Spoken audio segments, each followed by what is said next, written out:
भागवतामृतम द्वितीय खंड प्रथम भाग चतुर्थ अध्याय चल रहा हमारा।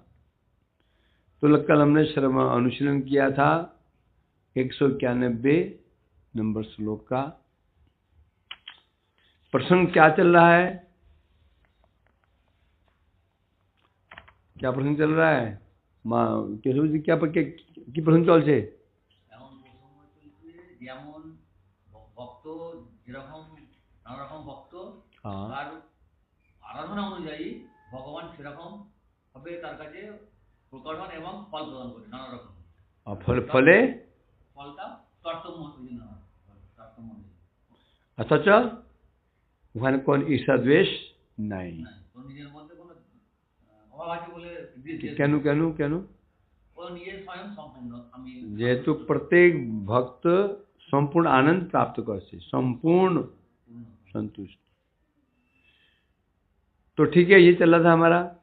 ठीक बताया प्रभु जी ने।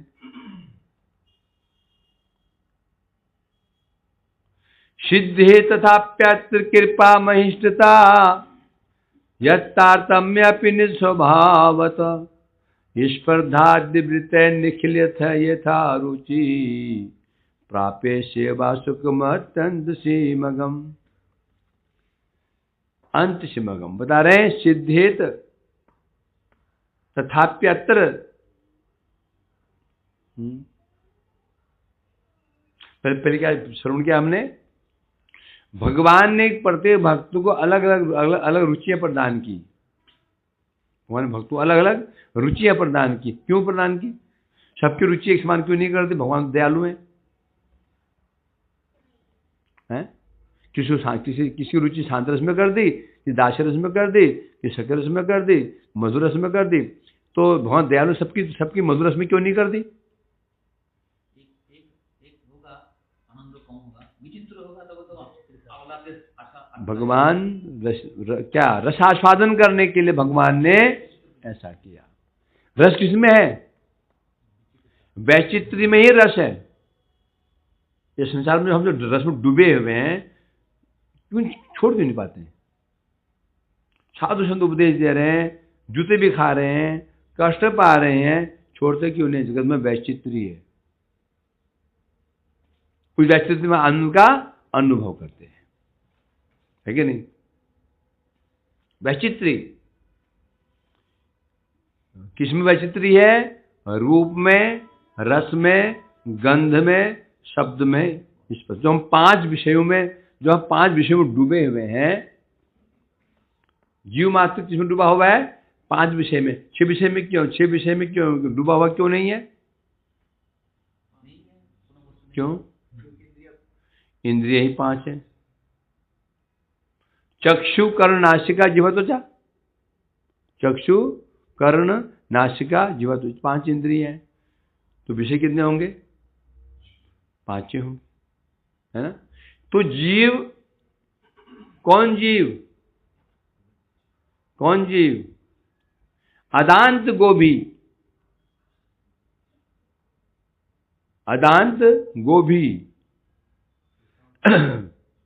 है जी, दांत नहीं है। दांत का क्या होता है?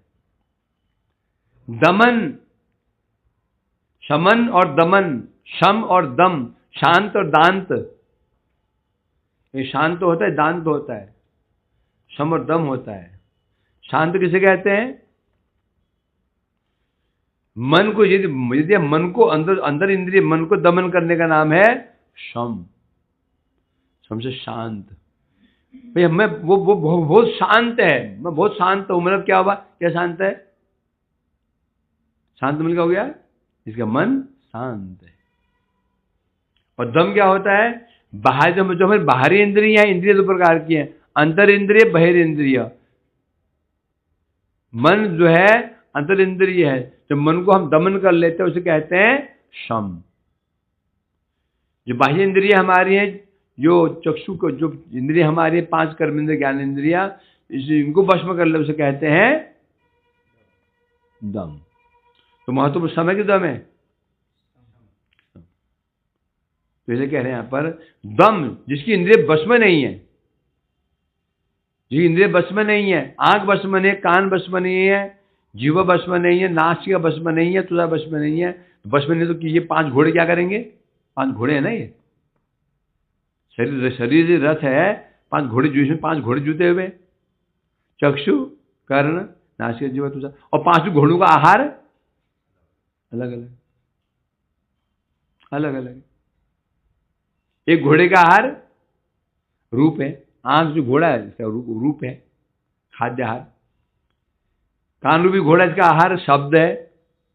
नासिका रूपी जो घोड़ा है उसका विषय, उसका खाद्य क्या है?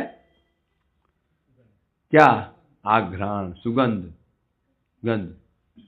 और जीवा रस, त्वचा स्पर्श। ये कह रहे हैं, ये सही समस्या आ रही है। जीव के वशीभूत होकर के संसार में डूबा हुआ है ना। अब उसको जो हटाना है तो क्या करना पड़ेगा? है जिसको, जैसे बस किसी को नशे का आदि हो जाता तो डॉक्टर क्या बोलता, तो तुम तम्बाकू मत खाओ, मुख में ना वो लौंग दबा लो। क्यों बोला उसने लौंग दबाओ? लौंग भी तीखा होता है, इसलिए छुड़वाने के लिए वैसे पहले रहते थे। तो भगवान ने भी क्या किया, जीव जब फंसा हुआ है, इस विषय में फंसा हुआ है, तो क्या भगवान क्या कर दिया, उसके कंपटीशन में 5 विषय कंपटीशन में उतार दिए। क्या विषय? अपना रूप, अपना शब्द, अपना गंध, अपना स्पर्श, अपना रस उतार दिया। पहले कह रहे हैं यहाँ पर है? तो यहाँ इसलिए, तो यहाँ बताया जा रहा है, यहाँ पे इस प्रकार से बता रहे हैं, तारतम्य तो है, इसके अंदर तारतम्य है, रस के अंदर तारतम्य है। तो भगवान ने विभिन्न रुचियां प्रदान की, उद्देश्य क्या था? अपने सुख का, अपने रस का आस्वादन करना। ईशावास्यमिदं सर्वम।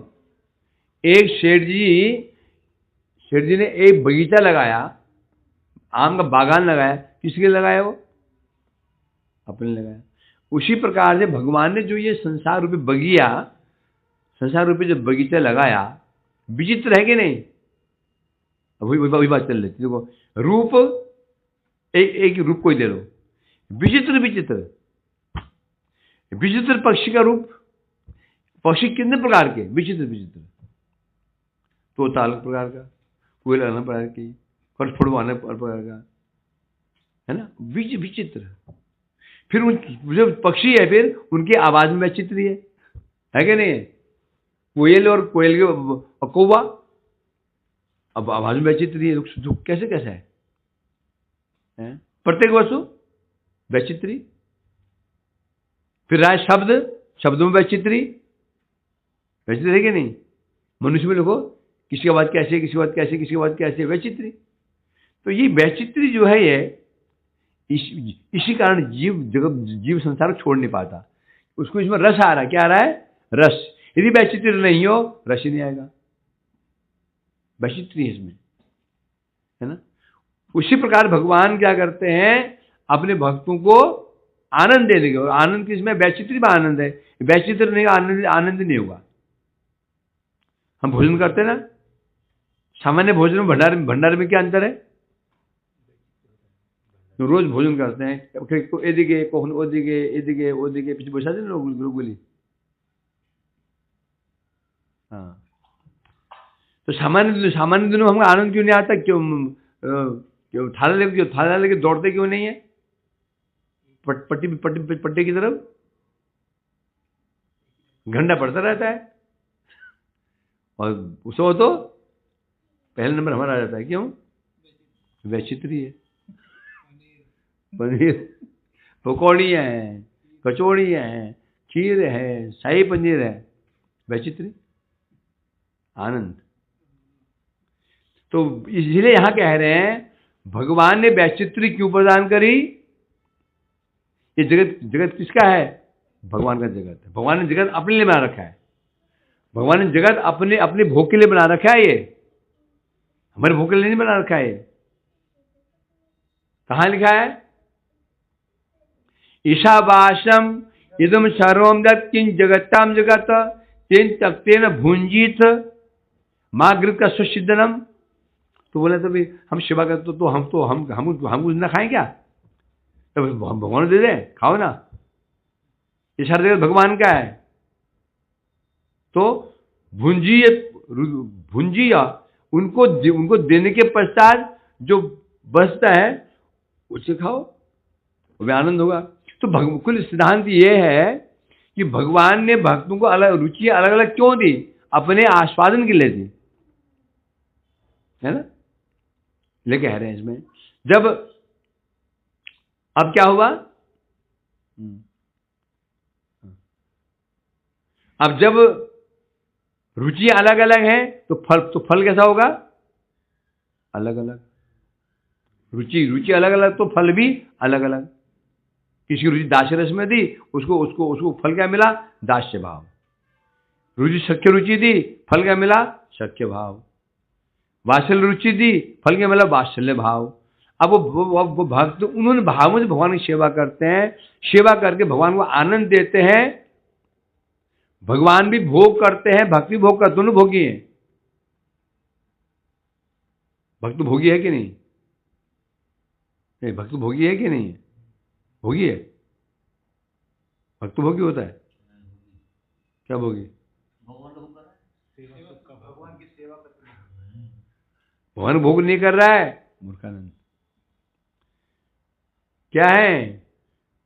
भक्त विषय भोगी नहीं है, भक्त भगवत सेवा आनंद भोगी। भक्त क्या भोग करता है? भगवान की सेवा करके जो आनंद होता है उसको भोग करता है। भगवान क्या करते हैं? भगवान विषय भोग करते हैं। क्या विषय?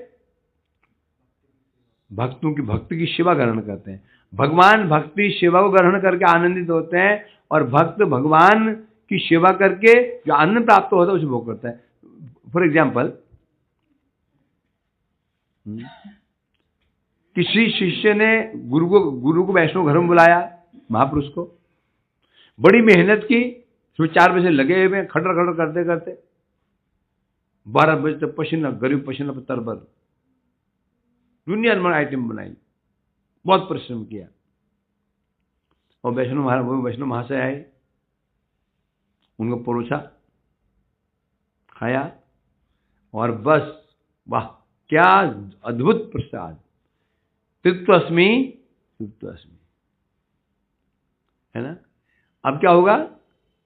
वो जो बनाया उसको आनंद की प्राप्ति होगी। क्या आनंद पर क्या उसको क्या आनंद मिल रहा है? सेवा सुख की प्राप्ति। जो उसने उस वैष्णव की सेवा की, उस वैष्णव को आनंद हुआ, उस आनंद का अनुभव भोग कौन कर रहा है? भक्त कर रहा है। तो दोनों भोग कर रहे हैं, परंतु भक्त क्या भोग कर रहा है? भगवान की सेवानंद का, जो सेवानंद सेवा सुख का आनंद, सेवा सुख का आनंद है, मुझे भोग कर। इसलिए भगवान ने रुचि अलग अलग दी। रुचि अलग अलग है तो फल में तारतम्य निश्चित ही है। तो अब क्या करते हैं? प्रत्येक भक्त अपने रुचि के अनुसार, रुचि के अनुसार भगवान की सेवा करते हैं। अब उनमें अब रुचि अलग अलग है तो संभावना है उनमें परस्पर द्वेष भी हो सकता है, ईर्ष्या भी हो सकती है। हो सकती है ना? हो सकती है कि नहीं हो सकती? हो सकती है। फिर किसी रुचि किसमें? एक रुचि उसमें, एक रुचि नीचे शांत रस में, एक की दास्य में, एक की सख्य में, एक की वात्सल्य में। सबकी एक रुचि हो जाए तो कोई समस्या नहीं, झगड़े वगड़े नहीं होंगे। एक की नीचे में, एक के ऊपर में। इस संसार में झगड़े क्यों होते हैं? एक का पद नीचे होता है, एक का ऊपर हो जाता है, आपस में ईर्ष्या हो जाती है। शूद्र वैश्य क्षत्रिय ब्राह्मण में झगड़ा क्यों होता है? शूद्र नीचे है, वैश्य उससे ऊपर है, क्षत्रिय उससे, ब्राह्मण उससे ऊपर है। इसलिए परस्पर वैर भाव रहता है ना। ये सब ब्राह्मण हो जाए तो वैर भाव रहेगा। तो वही कह रहे हैं यहां पर, जब सबकी रुचि अलग अलग है, फल अलग अलग मिल रहा है, तो उनमें फिर आपस में ईर्ष्या द्वेष क्यों नहीं होती? तो बता रहे हैं कारण क्या है, तो बता रहे हैं, क्या बताया? भक्ति मार्ग के अनुवर्ती स्वभाव सत्व, क्योंकि भक्ति का एक स्वभाव है, भक्ति का स्वभाव है, हर वस्तु स्वभाव होता है ना।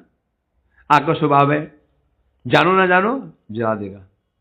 विष का स्वभाव है, जान में पियो, अनजान में पियो, मार देगा। उसी प्रकार भक्ति का भी स्वभाव है। क्या स्वभाव है? जो भक्ति का अनुसरण करता है, जो भक्ति आ जाती है, उसका हृदय समस्त प्रकार के काम, क्रोध, लोभ, मोह, मद, मात्सर्य से मुक्त हो जाता है। किसी प्रभाव से? भक्ति प्रभाव से। जब मात्सर्य ही नहीं रहा उसके अंदर, मात्सर्य का कारण क्या है? मात्सर्य ईर्ष्या, ईर्ष्या का कारण क्या है?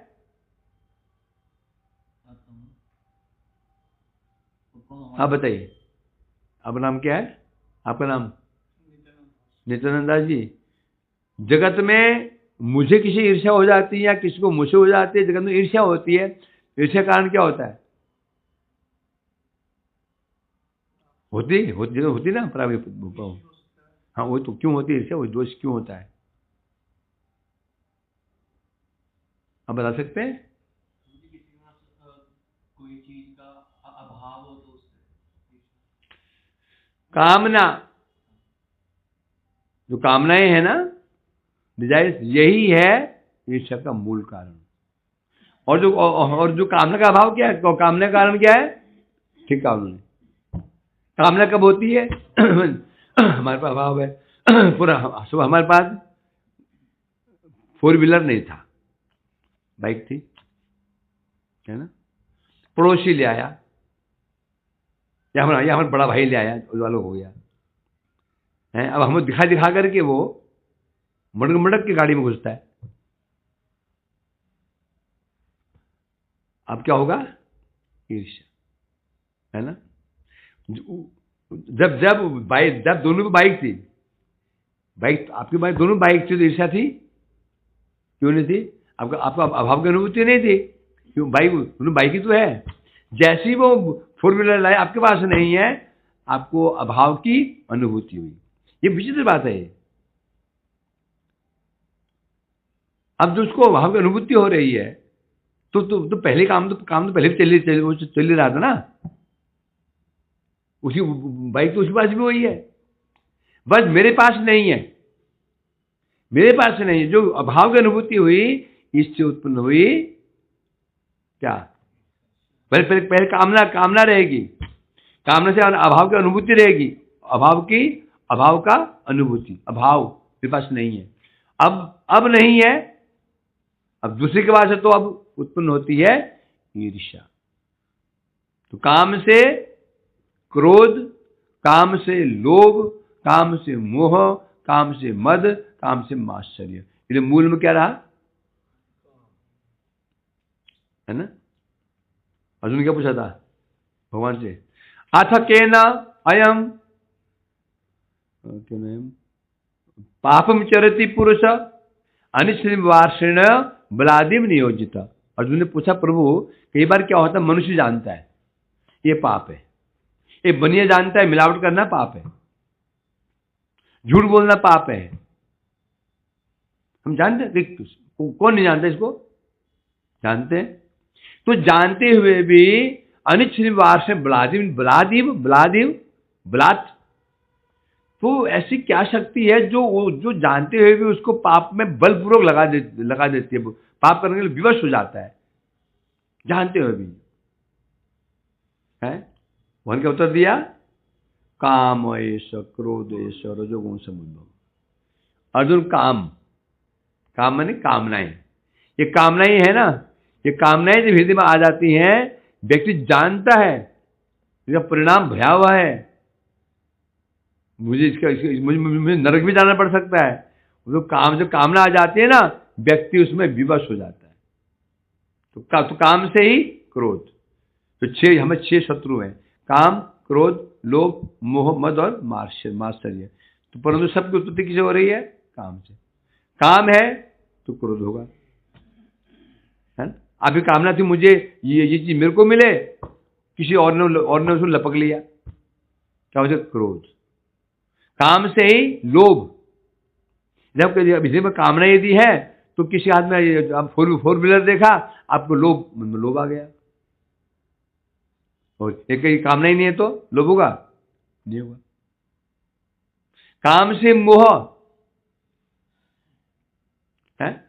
मोह मैंने किसी ने आपको महंगा मोबाइल दे दिया, अब उस मोहग्रस्त हो गए। मोह मैंने खो गया, मोबाइल खो गया, पागल हो गए, यहाँ खाने पीना छोड़ दे, माला छोड़ दी, माला बेच चूल्हे में रात सुबह से खोज रहे हैं, तूने लिया, तूने लिया, तूने लिया, तूने लिया, इसे झगड़ा उसे झगड़ा। ये क्या है? ये मोह। काम से मद। यदि आपने कामना है, यदि आपकी बड़ी कामना थी मुझे मोबाइल मिल जाए, एप्पल का दे दिया किसी ने, अब क्या आते हैं? मद। मद बने अहंकार। बस किसी को समझना ही नहीं, फिर किसी को समझना ही नहीं। फिर किससे हुआ ये? कामना से। कामना से ही मात्सर्य, ईर्ष्या। ईर्ष्या कब होती है? हमारी कामना हो। कामना नहीं है तो ईर्ष्या होती है क्या? होती है? नहीं होती। तो मूल में क्या रहा? कामना। बस यदि हमने इस काम को त्याग दिया तो अपने आप स्पर्धा, मात्सर्य आदि समाप्त हो जाते हैं, और एक काम को त्यागना आसान नहीं है। त्याग सकते हैं कैसे? भक्ति के स्वभाव से। यदि भक्ति हमें प्राप्त हो जाए, भक्ति प्राप्त हो जाए, वो भक्ति के फल से काम को त्याग देते हैं। अब कोई प्रश्न करे, यदि हमें भक्ति आ जाती है तो काम जो काम है, काम दूर कैसे हो जाएगा? प्रश्न कर देंगे, प्रश्न कर सकता है। आपको मन प्रश्न में आया होगा ना कि भक्ति मतलब क्या? श्रवण कीर्तन स्मरण बंधन कर रहे हैं हम लोग, इसी कामना दूर कैसे हो जाएगी? कोई प्रश्न कर दे तो आनंद, कोई प्रश्न कर दे, भक्ति करने से कामना दूर कैसे हो जाएगी? कामनाएं दूर नहीं हुई, कामनाएं वो भगवान पे लग जाएगी, क्योंकि जो 5 विषय है वो उसका रस आस्वादन अधिक सुख मिलेगा भगवान के रूप रस गंध सब पर। क्लियर कर। ये जो कामनाएं होती है वो अपने लिए ना करके वो भगवान के लिए कामना करता है, भगवान की सेवा के लिए। भगवान कामना का आधार क्या है? ये शरीर। अब गाड़ी चाहिए, आधार क्या है? शरीर। शरीर में यदि शरीर में आपकी आसक्ति है तो सब कामनाएं शरीर के लिए हो रही हैं, हो रही ना। गाड़ी किसके लिए? शरीर के लिए। बच्चे शरीर के लिए, खाना शरीर के लिए, घर शरीर के लिए। जब हमें यह अनुभव हो जाए हम शरीर ही नहीं है, हम शरीर ही नहीं है। उदाहरण देता हूं। बोला कोई बच्चा था, छोटा बच्चा, वो मेले में गया, मेले में खो गया। अब वो मेले में खो गया, वो हाथ में आ गए मुसलमान के, वो उसे पाला पोसा। अब उसकी क्या अभिमान है? मैं मुसलमान हूं। अब ये कामना है उसके अंदर, क्या कामना है? मुसलमान हूं। और वैसी कामना है उसकी, गाय काटना, भैंस काटना, ये दुकान बुचड़ खाना चलाना, ये कामनाएं रहती है ना। अब कोई उसमें बाधा पहुंचा दे तो है ना। अब ये क्रोध कब दूर होगा उसका? ये वो बाद में समझ पाया किसी कारण से, मैं मुसलमान नहीं हूं, मैं तो बचपन में मेले में खो गया था। वास्तव में उच्च कुलीन एक ब्राह्मण, राज पंडित, राजा का जो कुल पुरोहित है ना, उसका बेटा हूं मैं। कुछ समझ में आया उसको, वो पूर्ण विश्वास हो गया, उसको प्रमाण मिल गया, है ना। अब उसी कामना होगी, वो ये बगल में जो ये कसाई खाना, ये कसाई खाना मेरे को मिल जाए, कट्टी घर मेरे को मिल जाए, होगी। पहले उस कट्टी घर के लिए उसने कोर्ट में केस किया हुआ था, ये कट्टी घर मेरे को मिलना चाहिए। क्या था? केस किया था। अब ये कामना करेगा वो कट्टी घर के लिए? क्यों नहीं करेगा? और समझिए मैं मुसलमान ही नहीं हूं। उसी प्रकार से जब तक हम ये समझे बैठे मैं शरीर हूं, तब तक कामना रहेंगी। जो कामना रहेंगी तो फिर काम भी होगा, क्रोध भी रहेगा, सब रहेंगे। जब हम अनुभव हो जाएगा हम शरीर ही नहीं है, हम तो आत्मा है। तो शरीर संबंधी जितनी कामनाएं तो कामनाएं क्या हो जाएंगी, खत्म, है कि नहीं। तो बोलेंगे फिर जो हम आत्मा है, जो भगवान भक्त होते हैं, कामनाएं तो वहां पर भी है, तो वहां झगड़ा क्यों नहीं होगा भाई। शरीर के प्रति जो शारीरिक वस्तुएं हैं, इसके प्रति हमारी आसक्ति रहती है तो झगड़ा होता है। अब आसक्ति, अब हम समझ गए हम आत्मा है, भगवान के दास है, तो वहां कामना रहेंगी, कामना रहेगी। तो वहां पर क्यों नहीं होगा। सोचो, बड़ा सूक्ष्म पॉइंट है यहाँ पे। जैसे हम समझे हम भगवान के सेवक हैं, अब जो कामना मेरे अंदर भी है, जो कामना रहती है मैं अर्चन करूँ, मैं पूजा, रुचि अलग अलग है, तो फिर वहां पर द्वेष ऐसा क्यों नहीं होती और संसार में क्यों नहीं होता। ये आपने बताया था, बोला आप जैसे एक पिता है, पिता के जितनी 4-5 पुत्र हैं, वो सबकी एक ही कामना रहेगी, कोई भी सेवा करे पिता को मिलना चाहिए। एक ही है, क्योंकि उस वैकुंठ जगत में आप सेव्य केवल एक है, बस हो गया। क्या है, एक सेव्य, वो भगवान है ना। सबका उद्देश्य क्या है, भगवान को प्रसन्न रखना। मैंने कहा था ना, एक पिता के 4 बेटे हैं। अब पिता और 4 बेटे की रिश्तेदारी में गए। रिश्तेदार ने पूछा, भैया बताओ तुम यहाँ आए हो, आपकी क्या रुचियां हैं, आपके लिए मैं क्या कर सकता हूँ। बड़े ने कहा, भाई मैंने सुना है कोई नरसिंह अवतार फिल्म लगी हुई है, मैं फिल्म देखूंगा। छोटे ने कहा, नहीं, यहाँ का जू है ना, जू प्रसिद्ध है, जू चिड़ियाघर, वहां जाऊंगा।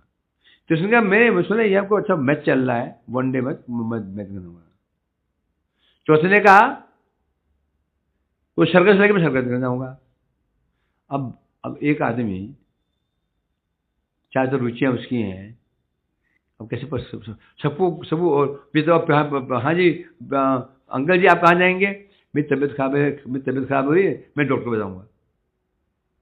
अब 5 की 5 रुचि हैं, वो बंदा ऐसे क्या करे कि सब संतुष्ट हो जाए। श्याम सुंदर जी, वो क्या करे, वो आदमी क्या करे, 5 संतुष्ट हो जाए। आप क्या करोगे। हम आपको श्याम सुंदर ना क्या है, अरे यार बोलो। हाँ, तो ये बताओ आप क्या करोगे। वो आप ही हैं, आपके घर में आया है वो कुनबा पूरा, 4 बेटे और बाप, आप क्या करोगे कि 5 संतुष्ट हो जाए, आपस में ईर्ष्या द्वेष ना रहे उनमें।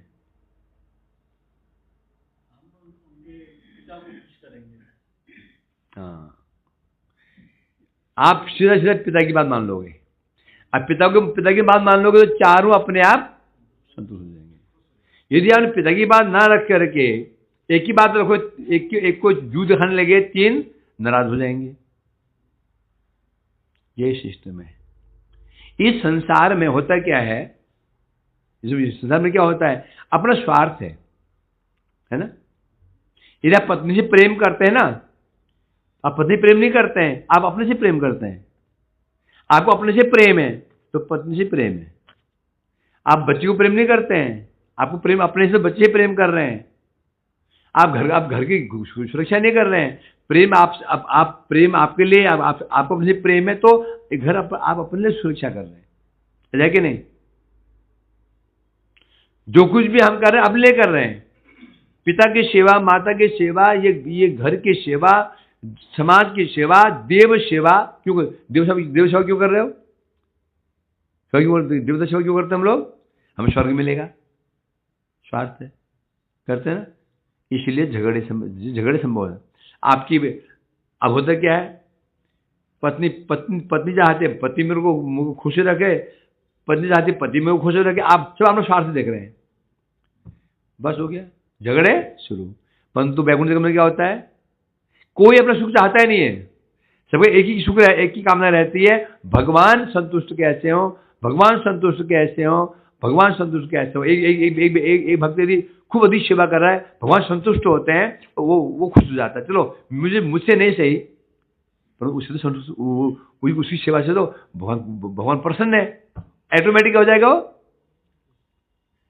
4 गुरु के 4 शिष्य हैं, चारों का उद्देश्य क्या है? गुरु संतुष्ट रहे। अब एक सेवक रसोई बड़ी अच्छी बनाता है और 3 को रसोई नहीं आती, और जब क्या होता है, और गुरुजी वो जो रोटी बना रहा है उसका आदर भी करते हैं, सब भक्ति भी उसको सम्मान दे रहे हैं, गुरुजी रसोई बनाता है। अब तीनों के मन में क्या भाव आएगा? यदि वह तीनों गुरु की संतुष्टि चाहते हैं तो वो तीनों उसका बड़ा आदर करेंगे। भाई तुम धन्य हो, बहुत धन्य हो, गुरुजी को तुम प्रसन्न रख रहे हो। होना तो ही चाहिए, होना ही चाहिए। यदि अपन ये सब इसको सम्मान करे, हमें हमको पूछ ही नहीं रहा है, तो इसको सम्मान किए जा रहे हैं और गुरुजी भी इसको पूछते ही हैं, तो अब क्या करेंगे? क्या करेंगे? उसके विरुद्ध षड्यंत्र करेंगे, हमको उसकी ईर्ष्या हो जाएगी, है ना? और जगत में ऐसा ही होता है, जगत में ऐसा ही होता है। इसीलिए आपस में क्या हो जाता है? ईर्ष्या द्वंद्व शुरू हो जाते हैं। परंतु वैकुंठ जगत में, जिस जगत में ऐसा नहीं है, सबका लक्ष्य होता है भगवान संतुष्ट कैसे हो, भगवान संतुष्ट कैसे हो। एक भक्ति यदि अच्छी सेवा कर रहा है तो नीचे वाले को ईर्ष्या बिल्कुल नहीं होती, क्योंकि उसको अपना सम्मान नहीं चाहिए। क्या चाहिए उसको? संतुष्टि भगवान की चाहिए। ये अंतर है उस जगत में, इस जगत में। इस जगत में किसी के लिए कुछ करते हैं ना, वास्तव में अपने लिए कर रहे हैं, वो हो ही नहीं सकता।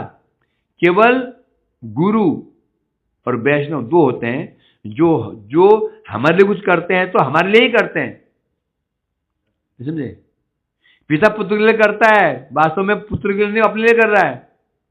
पढ़ बाद में ये मेरी लाठी बनेगा, लाठी मजबूत लाठी, बुढ़ापे में करता है ना, होता है नॉर्मली यही है। परंतु जिस जगत में क्या है, जितने भक्त हैं सब भगवान के लिए करते हैं, अपने कोई नहीं करता। और जगत में हम जो कुछ भी हम कर रहे हैं सब अपने लिए कर रहे हैं, इसीलिए ईर्ष्या द्वेष आ जाती है। तो सिद्धांत क्या रहा? जब भक्ति आ जाएगी हृदय में, सबसे पहले क्या होगा? हमें क्या अनुभूति हो जाएगी? हम शरीर नहीं, आत्मा है। और जितने झमेले शरीर संबंधी थे अपना आप ही क्या हो जाएंगे? छूट जाएंगे। और जब तक ऐसा नहीं है, चाह करके भी, जब तो मुझे यह अनुभव है मैं पुरुष हूं, मैं स्त्री शरीर हूं, तब तक काम क्रोध लोभ मोह मद मात्सर्य कोई त्याग ही नहीं सकता। लाख चेष्टा करे नहीं करेगा, हो ही नहीं सकता। जब तक ये मैं शरीर हूं, शरीर के प्रति हमारी आत्मबुद्धि है, तो तब तक काम क्रोध जो 6 अनर्थ है से कोई बच ही नहीं सकता, नहीं बच सकता। और जिस क्षण अनुभव हो जाएगा हम शरीर नहीं है, हम आत्मा है, उसी क्षण क्या हो जाएगा? 6 के 6 जो अनर्थ है छुमंत्र हो जाएंगे। ये लिए कह रहे हैं यहां पर। तो भगवान की तो अब जब भक्तों का अलग अलग रुचियां हैं, फल अलग है। तो अब हनुमान से अधिक श्रेष्ठ कौन है? अर्जुन। पांडव श्रेष्ठ हैं, तो हनुमान जी को ईर्ष्या क्यों नहीं होती? ब्रज में तो है ना, ब्रज में। तो अब तो बोलोगे हनुमान जी अयोध्या में रहते हैं, कृष्ण द्वार और अर्जुन द्वारिका में, तो कैसे लड़ने कैसे जाएंगे उधर? भाई हनुमान का अयोध्या में है और अर्जुन का है द्वारिका में है, तो कैसे जाए लड़ने के लिए? तो मैं समझ लिया। यदि ब्रज में हो तो सखा भी वही, माता पिता भी वही, गोपियां भी वही, तो इनमें इसे क्यों नहीं होती? सखाओं को इसे क्यों नहीं होती गोपियों से? और जो गोपियों को और जो माताएं ब्रज में और माताएं हैं, तो उनको यशोद में से इच्छा क्यों नहीं होती? होती क्या? नहीं होती। क्यों नहीं होती? क्योंकि किसी के अंदर अपना स्वार्थ नहीं है। बस जिस दिन स्वार्थ आ गया, अपना सुख आ गया, तो समझो अब डंडे बजने अवश्य डंडे, अब डंडे बजेंगे। चूल्हा चूली, किला किली, चपला चपली, थपड़ा थपड़ी, घुसा घुसी, अवश्य में वही। तो इसलिए कह रहे हैं यहाँ पर, इसलिए बता रहे हैं भगवान के जितने भक्त हैं जिनकी रुचि अलग अलग है, अपने रुचि के अनुसार वो भगवान की सेवा करते हैं, उनको सुख प्राप्त होता है। क्या सुख प्राप्त होता है? श्रेष्ठ, श्रेष्ठतर और श्रेष्ठतम, सबको श्रेष्ठतम। यदि एक को श्रेष्ठतम प्राप्त हो रहा है, एक को श्रेष्ठ प्राप्त हो रहा है, तो समस्या खड़ी हो जाएगी। अर्जुन को प्राप्त हो, ब्रज के जो सखाओं को प्राप्त हो श्रेष्ठतम, अर्जुन को श्रेष्ठतर और हमें श्रेष्ठ, अब ईर्ष्या हो जाएगी, मन खराब हो जाएगा, हनुमान जी मन खराब हो जाएगा। परंतु ऐसे क्यों नहीं होगा ऐसा? क्योंकि हनुमान जी को जो सुख मिल रहा है वो श्रेष्ठतम है, और पांडवों को भी श्रेष्ठतम और ब्रजवासी श्रेष्ठतम, सबको श्रेष्ठतम मिल रहा है। मतलब सबको सुख, सुख से सुख सबको गले तक भरा हुआ है ना। एक व्यक्ति ने पेट भरा अचार रोटी से, एक ने हलवा पूड़ी से, एक ने शाही पनीर और लूची से, है ना। दोनों का पेट भर गया। अब इसमें तारतम्य क्या है? तो तारतम्य है, अंतर तीन में कोई भेद है क्या? कोई भेद नहीं। हाँ भेद बोलो, भेद अलग है, साधन में भेद था, अब फल में भेद है क्या? है जिसने अचार पूरी अचार से पेट भरा था, उसी सामने देसी घी का हलवा ले जाओ, हलवा खाओ, खाएगा वो? खा पाएगा? नहीं खा पाएगा। क्यों नहीं खा पाएगा? पेट भरा हुआ है। क्योंकि सबको पेट बराबर भरा हुआ है, कोई नहीं खाना चाहेगा। तो ब्रज में जो चीज जगत में जितने भक्त है, हनुमान को पूरा मिल रहा है, पूरा पूर्णतम। वैकुंठ में गरुड़ जी, विश्वक्सेन जी, लक्ष्मी जी जितने भी हैं, ये इनको विजय पूर्णतम प्रेम मिल रहा है, पूर्णतम सुख मिल रहा है। द्वारका में हनुमान से आरंभ करके लक्ष्मण, भरत, शत्रुघ्न, सीता आदि सबको पूर्णतम मिल रहा है। द्वारका में अक्रूर हो गए, उद्धव हो गए, जितने भी परिकर है सबको पूर्णतम मिल रहा है। ब्रज में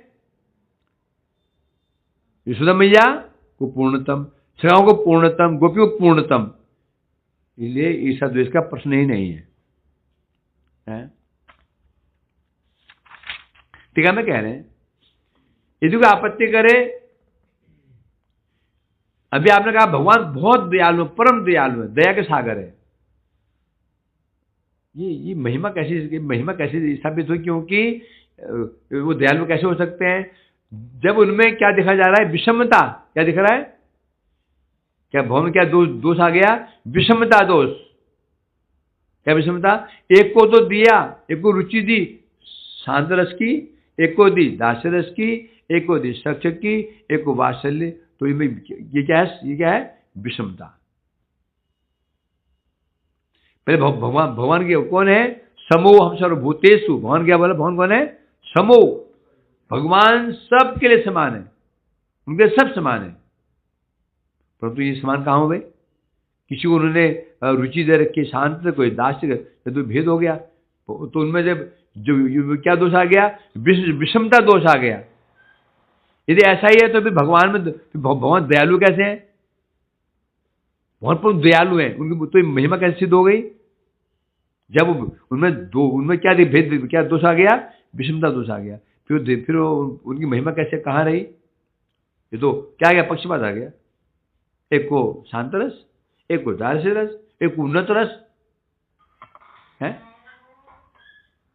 तो इसी आशंका को दूर करने के लिए यहां कह रहे हैं,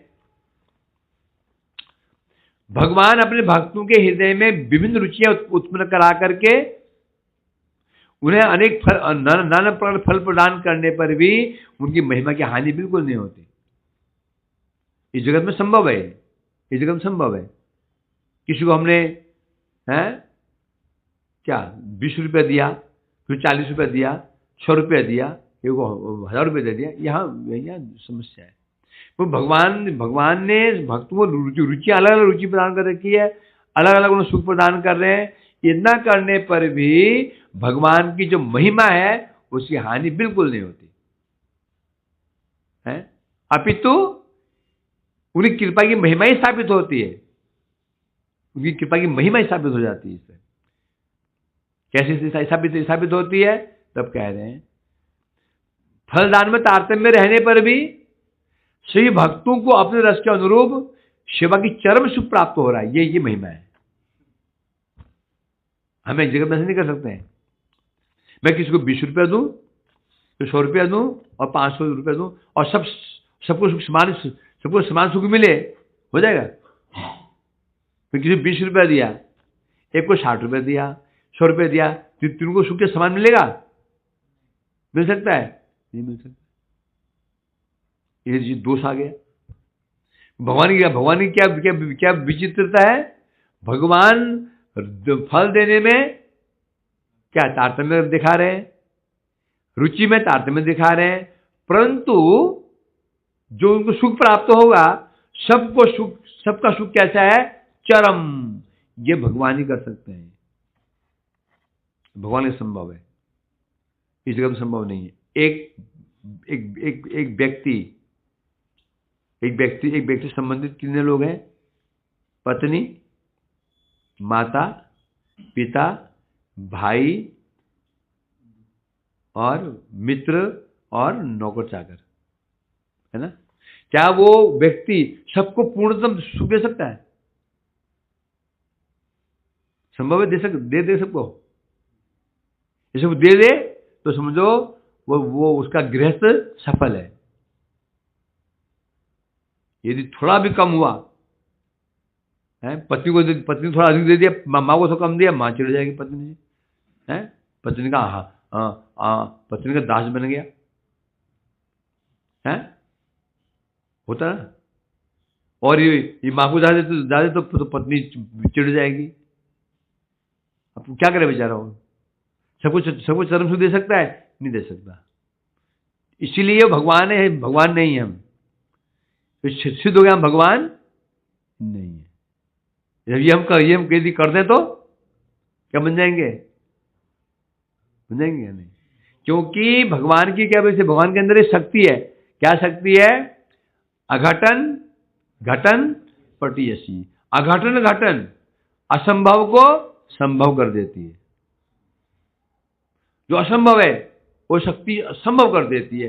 एक ही भगवान होने पर भी भक्त 5 प्रकार के हैं, उनकी रुचि 5 प्रकार की है, उनको सुख अलग अलग मिल रहा है, होने पर भी सबको सुख परिपूर्ण से मिल रहा है। भगवान कर सकते हैं, यही उनकी महिमा है, यही उनकी महिमा। और क्या है? यदि सब सामान्य होते फिर महिमा क्या रहती है? यदि सबको समान सुख दे देते, समान रुचि दे देते, फिर महिमा क्या रहती? महिमा तो यही है ना, सबको फल भी अलग अलग मिल रहा है, तथापि सब परम सुखी हो रहे हैं, संतुष्ट हैं। यही है जो हम जगत में रहते, इस जगत में हम नहीं कर सकते हैं। कोई ना कोई असंतुष्ट हो जाएगा, असंतुष्ट हुआ तो ईर्ष्या जन्म ले लेगी। क्या बोल रहा था? कैसे कह रहा था? वो अपने सेवा से भगवान की सेवा करके संतुष्ट है, परम सुखी प्राप्त हो रही है, पराकाष्ठा के सुखी प्राप्त हो रही है। लेकिन तो भी देखा जाता है जैसे कि उन्होंने ऐसी प्रार्थना की है उस सुख की, जो जैसे कि मधुर रस की भीष्म जी ने बड़ी महिमा गाई है, उद्धव जी ने भी गोपियों की महिमा गाई है, और ऐसे भी कई जो भक्त हैं। तो पांडवों ने भी श्याम कुंड पे, हाँ, तो ये तो इसका मतलब ये हो गया कि वो उनकी पाना चाहते हैं जो उनके पास नहीं है। ये हमेशा ये किसके संभव है? कृष्ण के संभव है। अब तो भीष्म ने की, जो जिसकी रुचि जलेबी में है, गुणगान तो रसगुल्ला करेगा?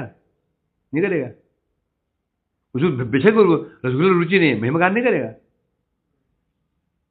उसकी रुचि जलेबी में है, जो कि 50-200 रुपये किलो हो सकती है, और रसगुल्ला एक ही रसगुल्ला 20-25 रुपये क्या गुणगान नहीं करेगा उसका। तो गुणगान करने से क्या क्या उसकी रुचि उसमें आ गई? विष्णु पिता ने गुणगान जरूर किया ना, पर क्या उसे आचरण किया उन्होंने? तो गुणगान करना अलग है, वो अलग चीज है। गुणगान करने से नहीं मतलब नहीं कि उसको रुचि आ गई उसमें। हनुमान नहीं जानते कि जो सीता जी की महिमा अलग है? नहीं जानते क्या? थोड़ी थोड़ी में समानी है, परंतु उन्हें रुचि है किसमें? अपनी शिव रुचि है। इसे कहां से आ जाएगी? समझाएगा नहीं? समझ पहले नहीं पड़ा। प्रश्न इसका नहीं है। क्यों एक सोचो, एक जो जलेबी में है वही पता नहीं है जलेबी मैदे की बनती है और छेना और उसको छेने का बनता है, दूध फाड़ो छेना बनता है, 1 किलो दूध से इतना छेने बनेगा, उससे तब इतना रसगुल्ला। एक रसगुल्ला ही है 25 रुपए का, और जलेबी 200 रुपए किलो। 200 रुपए कितने रसगुल्ले आएंगे? 4-5 आएंगे, 8। नहीं जानते क्या? जानते तो है, जानते तो है। और ये रसगुल्ला ताकतवर है, छेने से बना हुआ है, और ये जलेबी पेट खराब करती है, ये भी जानता हो। समझे क्या नहीं? परंतु समझते वहां पर क्या आ रही है? महिमा जानता है, रुचि किसमें उसकी? हाँ, समझे क्या नहीं? इसलिए आगे नहीं बढ़ा।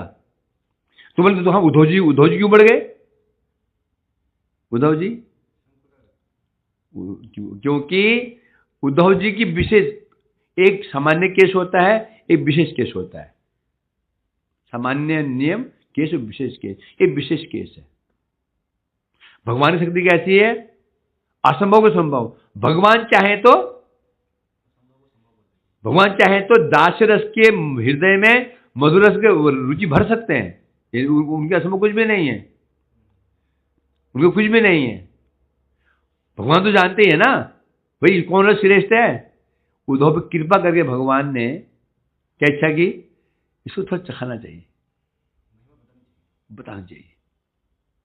ये कृष्ण ने कर दिया। ये उनकी ये भी उनके, ये भी उनकी कृष्ण की एक विशेष महिमा है।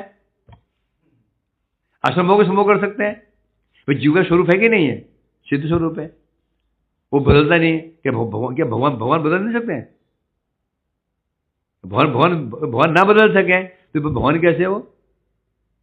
भगवान चेंज कर सकते हैं, परंतु ये विशेष नियम है। कितनों को हुआ ऐसा? कितनों का हुआ? उद्धव तो इस बात से ज्ञानी थे ना, तो कितने ज्ञानियों को आज तक मधुर रस की रुचि हुई? 1-2 की हुई। इसका मतलब ये विशेष नियम है, ये विशेष नियम ग्रहणीय नहीं है। होता ना, आप बच्चों को लेकर गए एडमिट कराने के लिए, एक बच्चा और था, दोनों के बच्चे 4th क्लास में थे, तो उसके बच्चे को सीधा प्रिंसिपल ने 6th में कर दिया, सीधा ही 6th में, और तुम्हारे बच्चे को 4th में बिठा दिया। आप क्या लड़ोगे? सर ये मठ में यहाँ ऐसे नियम है क्या? 4th वाला 6th में पहुंच जाता तो हमारा बच्चा कोई नहीं क्या बोलेगा? ये लड़का विशेष है, लड़का विशेष है, ये तो होगा। अब वो नियम, जो विशेष चीज कभी नियम नहीं बन जाती। नियम क्या बनता है?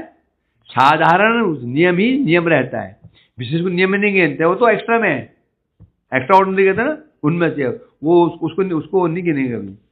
ऐसा है कि नहीं जगत में? ऐसा ही। तो ऐसे केस रेयर होते हैं, सबको नहीं होता। लक्ष्मी जी को हो गया है, हुआ तो सत्यभामा क्यों नहीं हुआ? ऐसा है कि नहीं? ये होता है। तो यहां से भी, इसमें भी भगवान की, कृष्ण की यही महिमा है। कृष्ण क्या कर सकते हैं? अन्य रसों के भक्तों को भी खींच सकते हैं, ये विशेषता है। परंतु अन्य अवतार कृष्ण के भक्त रुचि को खींच नहीं पाएंगे। क्या प्रमाण है? पैठा देखो कितना अच्छा उदाहरण था। चल रहा था, रास चल रहा था पैठा में। कृष्ण ने सोचा आज इनकी परीक्षा लेनी चाहिए, इनकी रुचि कैसी, इनकी निष्ठा कैसी है। कृष्ण छिप गए, गोपियां खोज रही हैं, यहाँ को कृष्ण ने क्या किया, नारायण स्वरूप प्रकाशित कर लिया, खड़े हो गए रास्ते में। जब गोपियां आई, प्रणाम किया, आगे निकल गई। हे नारायण, हमारे कृपा करके हमारे प्रभु को, हमारे कृष्ण को खुजवा दो, कृष्ण कहाँ चले गए, थोड़ा हमको उनके अनुसंधान दे दो प्रभु। आगे निकल गई, आकर्षित हुई। क्या सिद्धांत रहा यहाँ पर? लक्ष्मी तो आकर्षित हो गई थी कृष्ण के प्रति, वो गोपियां नारायण के प्रति आकर्षित नहीं हुई, जबकि वो नारायण है, कृष्ण नहीं है। सोचो, नारायण नहीं है, वो कृष्ण है। तो इसमें उन पावर कैसे होगी? इसमें डबल पावर हो गया ना। जब कृष्ण स्वयं नारायण बने हुए हैं तो नारायण से श्रेष्ठ हो गए नहीं वे? तो भी नारायण स्वरूप गोपियों को आकर्षित नहीं कर पाया। और राधिका जी आई तो, जब गौर गोपियां आई तो कृष्ण तो तभी 4 भुजा धारण करके रहे। जे राधिका जी आई, 2 भुजा वो इतने व्याकुल हो गए, 2 भुजाएं पेट में घुस गई। मतलब क्या हुआ? नारायण स्वरूप गोपियों को आकर्षित नहीं कर पाया, वो कृष्ण स्वरूप ने गोपियों को, लक्ष्मी को कर लिया। तो ये जो बात कही पर है, कृष्ण किसी के भी भक्तों को आकर्षित कर सकते हैं, पर कोई भी अवतार नहीं कर पाएगा कृष्ण के जो रस पान कर रहे हैं, आकर्षित नहीं कर पाएगा। ये कृष्ण की ये भी एक विशेषता है। ऐसी हर विषय में अपना क्या दिखाते हैं? टॉपर। देखो, मैं संभव कर देता हूं, लक्ष्मी को मैंने खींच लिया, घोषणा कर रहे हैं। यही मेरी विशेषता है इनसे सबसे अवतारों से। मैं लक्ष्मी को भी आकर्षित कर सकता हूं, ये मेरी गोपी को आकर्षित नहीं कर पाएंगे कोई। क्या नहीं क्या? ये भी उनका ये भी वैशिष्ट है उनका। वो कुछ कृष्ण के भी कुछ भी करें ना, कुछ भी करें वही उनकी महिमा बन जाती है। कुछ भी करें वही उनकी महिमा बन जाती है। कुछ भी करें उससे उनकी महिमा और बढ़ जाती है। कपड़े पहने तो महिमा बढ़, नंगे रहे तो और महिमा बढ़ जाती है।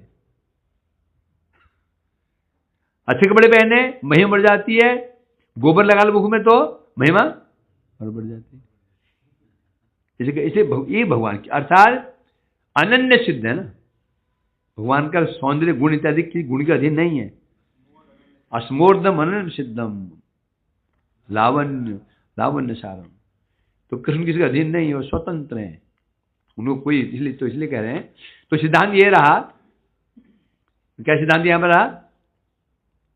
तो भगवान के जितने भी भक्त हैं वो सबको बराबर सुख प्राप्त हो रहा है, इसलिए उनमें प्रति ईर्ष्या द्वेष बिल्कुल नहीं होता। चाहे अयोध्या में क्यों नहीं हो, जितने सीता जी हैं, भरत जी हैं, शत्रुघ्न जी हैं, हनुमान जी हैं, और भी सेवक है, उनमें ईर्ष्या द्वेष क्यों नहीं है? हनुमान जी बराबर सुख मिल रहा है, पूरा सुख मिल रहा है उनको। तो जो पूरा सुखी मिल रहा है उनको, तो फिर वो ईर्ष्या क्यों करेंगे किसी के? विचार वांछा कल्पतरुभ्यश्च कृपा सुभेता नाम पावन। कृष्ण को तो अपने भक्तों के अनुसार, उनके दोषों के अनुसार तो अलग अलग सुख प्राप्त होता होगा ना। वो तो प्राप्त होगा ही, परंतु सबको पूरा है। तो जलेबी खा रहा है, जो जलेबी पसंद है उसको तो टेस्ट जलेबी का है ना, उसका टेस्ट रसगुल्ले का नहीं आएगा, परंतु वो जलेबी में ही संतुष्ट है। प्रश्न ये नहीं क्या खा रहे हो, प्रश्न किसका है? पर संतुष्टि का प्रश्न है। भगवान को किससे अधिक आनंद मिल रहा है। उसको तो रस के अनुसार तो जो श्रेष्ठ उसी से मिलता होगा। नहीं, भगवान की विशेषता है, भगवान का एक स्वरूप नहीं ना। भगवान का जो शांत स्वरूप है उसको उसे प्राप्त होगा। समझे? अब ये व्यक्ति है, ये व्यक्ति पत्नी से सुख कैसे प्राप्त होगा? पूरा सुख प्राप्त होगा। वो सुख अलग, वो सुख परिपूर्ण सुख है। जब जो सुख मां से मिलेगा उसको भी क्या है? परिपूर्ण। अब तुलना करेगा इसमें से? जब पति है वो सुख और प्रकार का, पुत्र है वो सुख और प्रकार का, भाई है वो सुख और प्रकार, तो तुलना कैसे कर लेगा? मतलब जब पत्नी के बाद रहता है पूरा सुख अनुभव कर रहा है, जब पति है, जब पुत्र है तो भी पूरा सुख प्राप्त कर रहा है। आप तो ये नहीं कह सकते अधिक सुख कहाँ मिल रहा है उसको।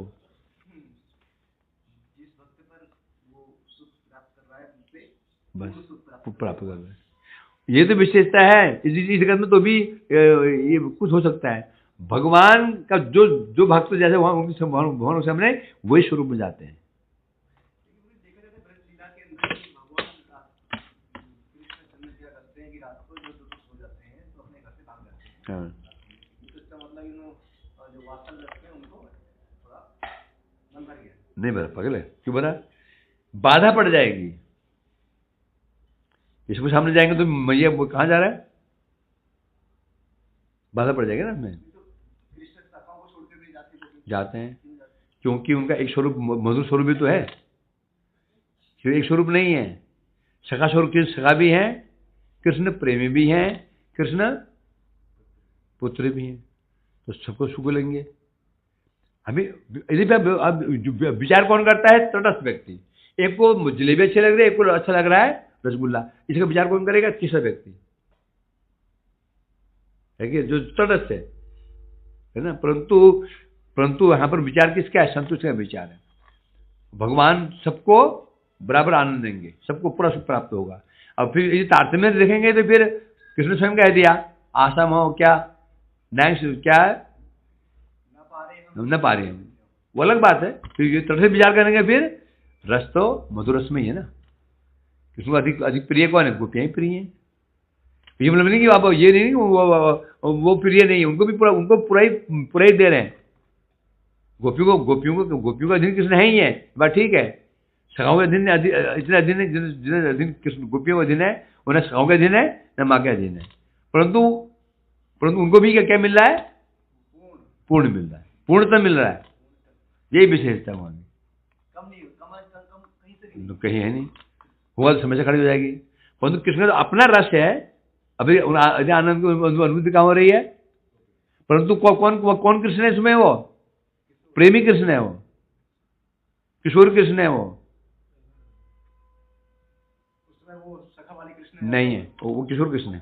हाँ, हरे कृष्णा कृष्णा कृष्णा हरे हरे, हरे राम राम राम हरे। नीताय गौर हरि बोल हरि बोल हरि बोल हरि बोल, गौर हरि बोल हरि बोल हरि बोल हरि बोल।